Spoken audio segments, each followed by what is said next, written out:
having so much fun. I love New Year's Eve parties.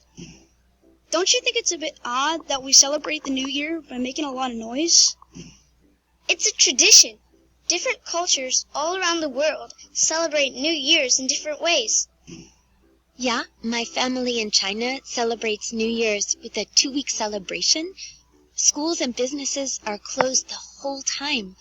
For good luck in the new year, people give each other red envelopes with money in them. In Spain, where my grandmother is from, people eat 12 grapes at midnight for good luck.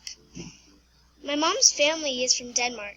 They have a tradition of throwing dishes at the front door for good luck. They collect the plates to get ready, then they throw them at midnight. That sounds really fun. I wonder where all these traditions came from. Well, no matter what the differences are around the world, everyone seems to want the same thing. Luck and a Happy New Year!